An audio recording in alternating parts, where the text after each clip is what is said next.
No começo dessa semana, nós mostramos casos pontuais de crimes que ocorreram em Canasvieiras, no norte da ilha, né? Hoje, moradores voltaram a nos procurar para relatar outros casos. A Kelly Borges vem ao vivo para trazer mais detalhes. Oi, Kelly. Então, Polito, só para a gente recapitular, esses assaltos que você havia comentado aconteceram logo no início do mês, né? No dia 1º, que foi um domingo, teve uma vendedora que ela acabou sendo abordada por 3 homens. Eles anunciaram um assalto e levaram mercadorias dentro de uma mochila. 2 dias depois, 2 amigos se encontraram na praia de Canasvieiras e eles também foram surpreendidos por um homem armado que levou os aparelhos telefônicos deles. E aí, toda essa situação tem causado uma insegurança lá pelo bairro. Nós estivemos lá, conversamos com algumas dessas vítimas e aí agora chegam novos relatos de outros crimes que aconteceram, só que dessa vez sem, propriamente dito, ameaçar alguma vítima, mas houve furtos registrados em um condomínio residencial. E aí eu vou compartilhar as imagens com vocês, começando por um homem que chega nesse prédio e ele chega bem sorrateiro ali, passo por passo, e ele vai até o local onde estão algumas bicicletas. Isso era por volta de 2h43 da tarde, então ele demora mais ou menos 10 minutinhos para conseguir levar a bicicleta de dentro desse condomínio. Ele vai numa tranquilidade, desce ali próximo, ele já estava na bicicleta, então ele desce, força o portão, ele consegue sair pedalando naturalmente, como se realmente aquele objeto fosse dele. Depois, no mesmo dia, e isso foi na quarta-feira, um outro homem, não podemos afirmar que é o mesmo, porque a roupa é diferente e a gente não consegue visualizar se trata da mesma pessoa, mas um outro homem chega aí no mesmo local, vai em direção aonde essas bicicletas também estão, no mesmo ponto, e ele leva mais uma. Isso era já de noite, por volta ali das 10h50 da noite. E aí a gente tem outras imagens que até a gente não vai compartilhar com vocês agora, mas eu fiquei analisando porque ele não chegou a furtar mais nada. Nesse momento em que ele fica 20 minutos, ele fica vagando ali no prédio, ele vai para um lado, vai para o outro, ele observa, olha dentro dos carros e ele acaba não levando nada. E isso a mesma pessoa que apareceu nessas imagens que a gente mostrou agora há pouco, à noite ali, já 10 horas da noite. Depois ele aparece mais uma vez em uma outra imagem, isso já era de madrugada, já na quinta-feira, por volta das 3h30 da manhã. A gente sabe que é a mesma pessoa porque ele está vestindo a mesma roupa. E aí nesse prédio, nesse condomínio onde tem esses imóveis residenciais, também tem uma lojinha. E ele vai em direção a esse estabelecimento. E aí ele observa todo o cenário por ali, ele sai do lugar pulando um muro e depois ele retorna. E dá para ver que ele está com alguma coisa na mão que não conseguimos identificar o que é, mas ao que tudo indica, algum utensílio para ele conseguir romper a entrada, porque ele quebrou a porta, ele entrou dentro desse estabelecimento e logo depois ele sai com um televisor nas mãos e ele pula o muro e vai embora.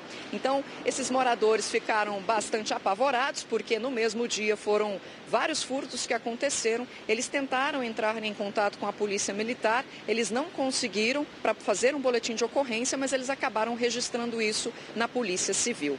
A gente foi atrás de respostas. Eu estive ontem conversando com o tenente-coronel, Rafael Regis, que ele é o comandante ali da região do norte da ilha, que é o 21º Batalhão de Polícia Militar de Santa Catarina, e eu perguntei para ele em relação a essa onda de crimes que tem acontecido por lá e que tem assustado esses moradores. E ele falou a respeito disso e também respondeu o que pode ser feito para amenizar esse problema. Vamos ouvir. Nos últimos 2 anos tem se mantido, tem até diminuído o número de furtos e de roubos na região. O que aconteceu nesse caso é que em cerca de 7, 10 dias aconteceram alguns casos pontuais seguidamente. Isso trouxe essa sensação de insegurança nesse momento. Nós vamos ajustar o nosso policiamento, vamos reforçar o policiamento dentro do nosso próprio batalhão, né, com os nossos próprios policiais, e também apoio de fora, com especializadas, com cursos que estão em andamento. Já temos essa informação que a gente vai reforçar a região e a comunidade pode ficar mais tranquila. A gente questionou ele também porque quando nós conversamos com vítimas relacionadas a esses crimes que nós mostramos para vocês com as imagens do circuito interno, eles relatam dessa dificuldade em encontrar a polícia militar. E aí, na temporada, eles costumam dizer que eles até veem as viaturas ali, muitas vezes elas ficam posicionadas em pontos estratégicos, nas ruas principais, e que durante o período fora da temporada, eles não têm visto muitas viaturas por ali. Então, ele até reforçou, disse que no período, justamente pela quantidade de pessoas que chegam aqui na capital, eles acabam tendo também um apoio de policiais militares que vêm de fora, ou que eles tiram do administrativo para poder realizar esse trabalho de rua, e que por isso eles conseguem atender um pouco mais próximo da comunidade e eles percebem esse movimento maior. Mas a gente também questionou ele em relação a outro problema que os moradores têm encontrado. Aquele posto que fica logo na entrada de Canasvieiras, ele hoje funciona não mais como polícia militar propriamente dita para atender a comunidade, mas como uma base do tático. E aí ele falou a respeito disso. Vamos ouvir. Essa base específica, que é na entrada de Canasvieiras, ela é a base agora do nosso tático, que é o nosso especializado do batalhão. Então, tem sempre policiamento lá sim, eles vão atender, vão dar o direcionamento do que fazer. Pode ser feito o registro quando nos solicitam pelo 190, mas podem também ir diretamente à Central de Polícia Civil e realizar o registro, além de boletins online que também conseguem ser feitos.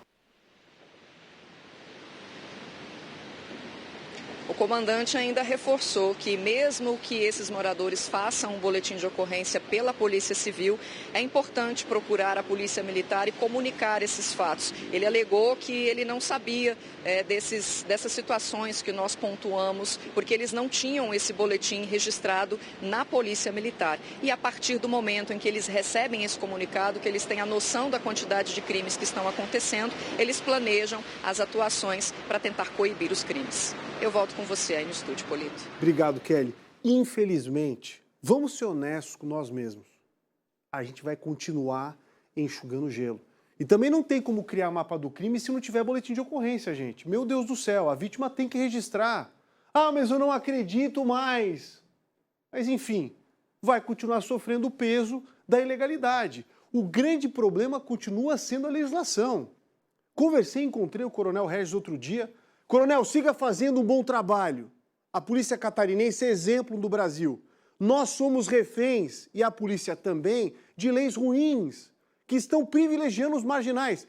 Eles pegaram nos últimos meses, ele me deu um número, cerca de 37 vagabundos, todos com passagem pela polícia, foram soltos em audiência de custódia. Os caras não ficaram nem 24 horas presos. E voltaram, adivinha para onde? Para cometer crimes nas ruas do norte da ilha. Eu não estou falando de 1, 2 casos, estou falando mais de 40. É difícil, porque nós estamos amarrados a uma lei muito ruim, que está privilegiando a ação dos marginais.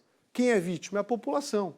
Eu já disse um tempo aqui, se nós não cuidarmos, inclusive pressionarmos os legisladores, nós que estamos no estado mais seguro do Brasil, em algum momento estaremos também num beco sem saída.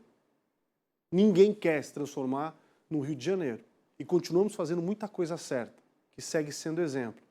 Mas amarrados à legislação federal, ou nós, de peito aberto, enfrentamos a situação pressionando quem tem a faca e o queijo na mão para mudar lá em Brasília a lei, ou nós vamos, em algum momento, estarmos numa situação bem complexa, bem difícil. E o caminho, pelo jeito, tem sido esse, infelizmente.